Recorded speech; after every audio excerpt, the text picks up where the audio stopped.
Qu'est-ce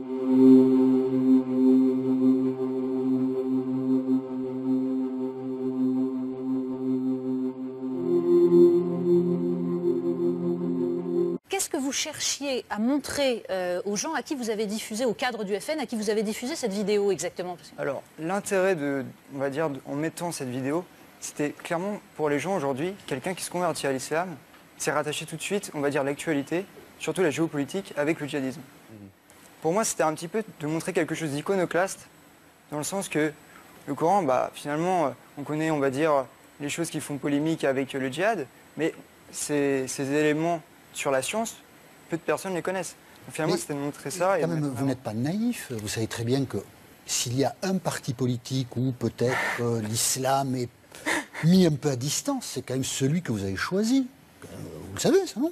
Non, parce que le Front National, aujourd'hui, a vocation à rassembler tous les patriotes. Ah mais bien sûr, absolument, je conteste pas ça. Mais enfin, le Front National se déterminerait plutôt par rapport à l'Église chrétienne que par rapport au Coran. Non, non. Quand même. Non? Non, je ne suis pas d'accord là-dessus. Ah bon? Mais non, vous dites même que l'islam et le Front National ont des valeurs communes. Est-ce que vous pouvez nous expliquer ça? Oui. Dans le sens qu'aujourd'hui, le Front National, et par rapport aussi à l'islam, le Front National, il veut remettre la Banque de France en place. Si aujourd'hui on emprunte sur les marchés privés avec des taux d'usure qui sont exorbitants, ce qui a explosé, on va dire, les intérêts de la dette, et cette chose, finalement, dans le Coran, on interdit, on va dire, de prêter avec taux d'usure parce qu'on sait que ça nuit. Donc ça, c'est un premier point en commun. Après, l'autre chose que je trouve, on va dire, similaire, c'est que par la sphère médiatique, aujourd'hui, le Front National, il est diabolisé, il a été diabolisé. À chaque fois qu'ils faisaient quelque chose, on le reprenait, on mettait l'accent dessus pour, on va dire, montrer quelque chose de négatif.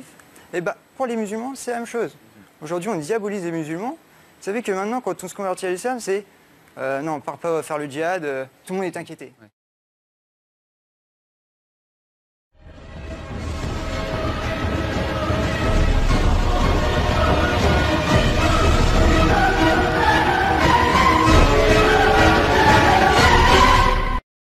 Pour conclure, nous allons vous prouver si le Coran vient bien de Dieu. Car comme il a été dit, si celui-ci provient de Dieu, il doit contenir des miracles. Et si vous lisez le Coran, vous verrez qu'il contient des informations qui ne pouvaient être connues à l'époque, c'est-à-dire il y a 1400 ans. Mohamed était un homme qui vivait en plein milieu du désert d'Arabie, là où la technologie n'existe pas. À cette époque, il n'y avait pas d'électricité, aucun appareil électronique, rien de tout ça. Les gens vivent de la terre, se déplacent en chameau. Personne n'avait inventé ou même pu imaginer les choses telles que des sondes, les scanners, les satellites, etc. Et pourtant, dans le Coran, nous pouvons lire « Sous l'eau, il y a des endroits où il y a de l'eau douce et de l'eau salée. Et entre les deux se trouve une barrière invisible qui empêche les deux eaux de se compénétrer. C'est-à-dire que le sel de l'eau salée ne va pas dans l'eau douce. Ces barrières les empêchent. Les océanologues comme Jacques-Yves Cousteau ont découvert cela récemment grâce aux sous-marins où ils ont pu faire des prélèvements d'eau, etc. Qui, il y a 1400 ans, en plein milieu du désert, pouvait savoir qu'il y a des barrières invisibles dans l'océan? Il est écrit dans le Coran que l'univers est en expansion continuelle, c'est-à-dire que celui-ci ne cesse de grandir. Les étoiles s'éloignent les unes des autres constamment. C'est en 1920, grâce aux appareils très perfectionnés, tels que les télescopes puissants, que nous avons pu savoir que l'univers était en expansion continuelle. Qui, il y a 1400 ans, pouvait connaître cette information? Nous savons aujourd'hui que les montagnes sont comme des piliers et possèdent des racines.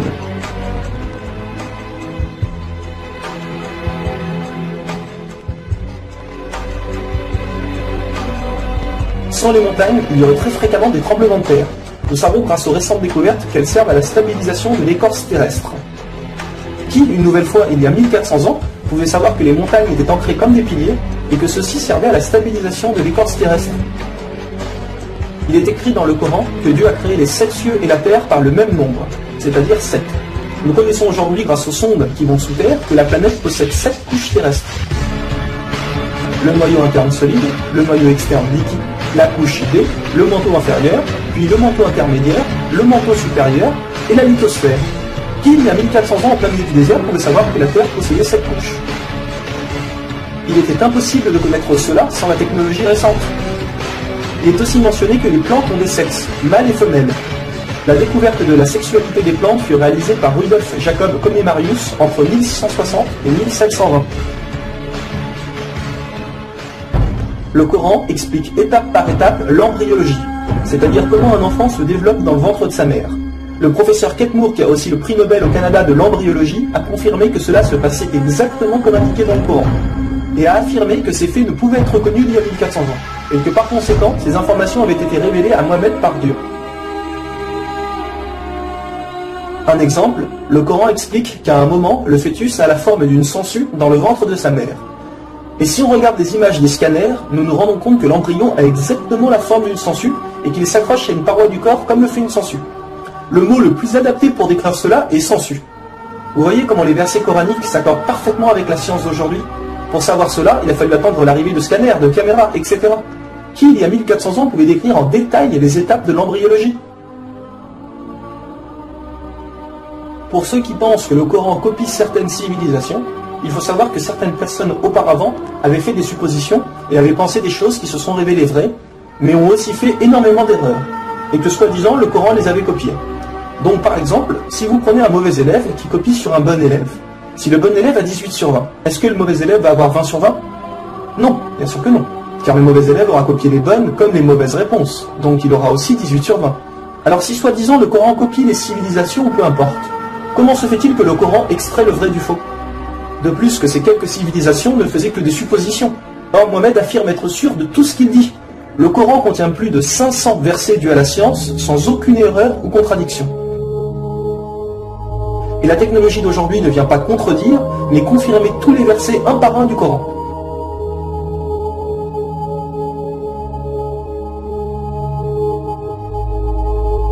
Il est écrit dans le Coran que les fourmis parlent.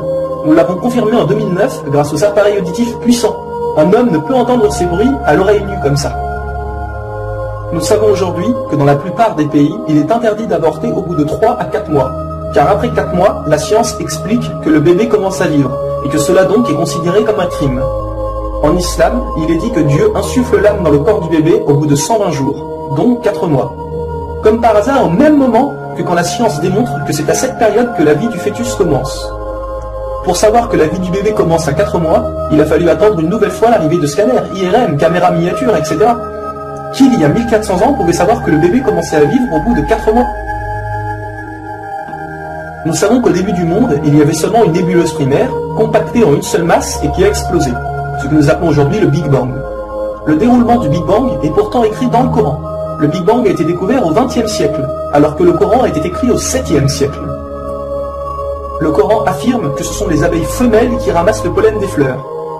Pourquoi le Coran ne parle que des femelles et non des mâles? Eh bien la science a découvert récemment qu'effectivement les femelles possédaient des organes que les mâles n'ont pas, et ceux-ci ne peuvent pas collecter le pollen des plantes. Encore et toujours, qui pouvait savoir il y a 1400 ans que les mâles n'ont pas les organes nécessaires pour le prélèvement du pollen? Il y a longtemps, les gens pensaient que la Terre était plate. Ce n'est qu'en 1577 que Francis Drake fait le tour de la planète et prouve que celle-ci est ronde. Le Coran, environ 1000 ans plus tôt, affirme que la Terre est ronde, mais ne s'arrête pas à ça. Pour donner un exemple, il est dit que la Terre ressemble à un œuf, mais pas n'importe quel œuf, celui d'une autruche. Et si vous regardez un œuf d'autruche, vous verrez qu'il n'est pas tout à fait rond, mais qu'il est aplati en haut et en bas. Celui-ci est de forme géosphérique. Et nous savons aujourd'hui que la Terre non plus n'est pas tout à fait ronde, mais qu'elle est aplatie au niveau des pôles. Et donc qu'elle est également de forme géosphérique. Qui, il y a 1400 ans, pouvait savoir que la planète Terre était géosphérique? Il a fallu attendre les satellites pour sortir de la Terre pour se rendre compte de cela.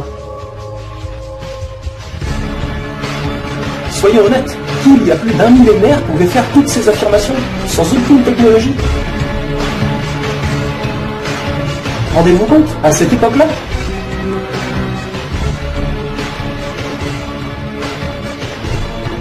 Et soyez conscients que je n'ai donné que quelques exemples. Il y a plus de 500 versets qui parlent de science sans aucune erreur. Le Coran parle d'astronomie, de biologie, de physique, de géologie, etc. Ça ne s'arrête pas là. Le Coran ne comprend pas seulement des miracles scientifiques, mais des miracles linguistiques ou numériques. Par exemple, le mot terre apparaît 13 fois dans le Coran, et le mot mer apparaît 32 fois. Additionner 13 plus 32, cela vous donne 45.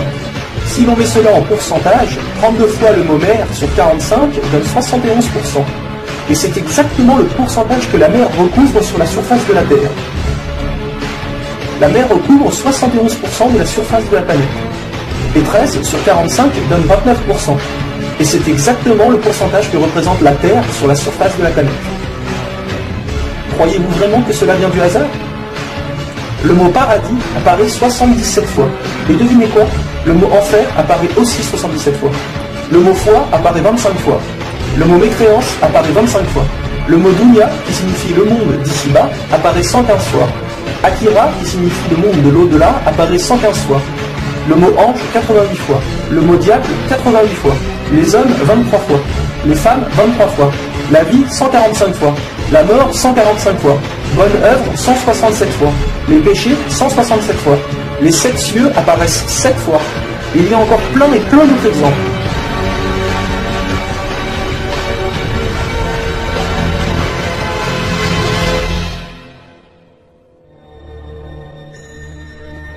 Le Coran est d'une beauté incomparable. Dans la langue originale, c'est-à-dire en arabe, environ la moitié du Coran rime.